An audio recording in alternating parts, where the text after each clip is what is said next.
Sir, all the best. Thank you. Vishnupriya గారు, బుల్లి నమస్కారం అండి. హాయ్ అండి. హాయ్ అండి. బుల్లితెర పైన మంచి పాపులర్ అయిపోయారు. ఈ సినిమా పైన ఎలాంటి ఎక్స్పెక్టేషన్ పెట్టుకున్నారు ఏంటి? ఫస్ట్ ఆఫ్ ఆల్ ఆపర్చునిటీ రావటమే ఒక గొప్ప బ్లెస్సింగ్ లాగా ఫీల్ అయ్యాను ఇందాక చెప్పినట్టు. సో టెలివిజన్లో అందరినీ నవ్వుపిచ్చి ఇక్కడ ఇలాంటి సినిమాలో ఈ ఒక మంచి కామెడీ సినిమాలో కూడా యునో నాకు ఒక ప్లేస్ దొరకటం I'm very very happy. I have huge expectations.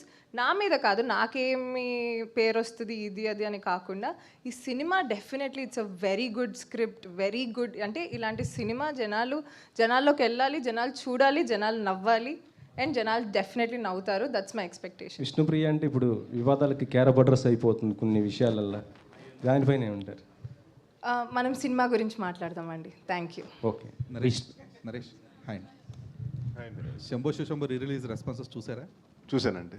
So అసలు రవితేజ గారి కంటే మీ పెర్ఫార్మెన్స్కి మీ రోల్కి ఎక్కువ రిసెప్షన్ వస్తుంది అసలు. అలా అని కాదు, సినిమాకి వచ్చిందండి టోటల్గా. ఎందుకంటే అప్పుడు 16 years ముందు రిలీజ్ అయిన సినిమాకి అదే లవ్. ఇవాళ ప్రతి డైలాగ్కి ఆయన డైలాగ్ కన్నా, నా డైలాగ్ కన్నా, శివబాలాజీ గారి డైలాగ్ కన్నా నేను ఎందుకు వెళ్ళానంటే నాకు మా పాప చూడలేదండి, అప్పుడు పుట్టలేదు, నేను పెళ్ళి అవ్వలేదు నాకు ఆ మూవీ చేసినప్పుడు.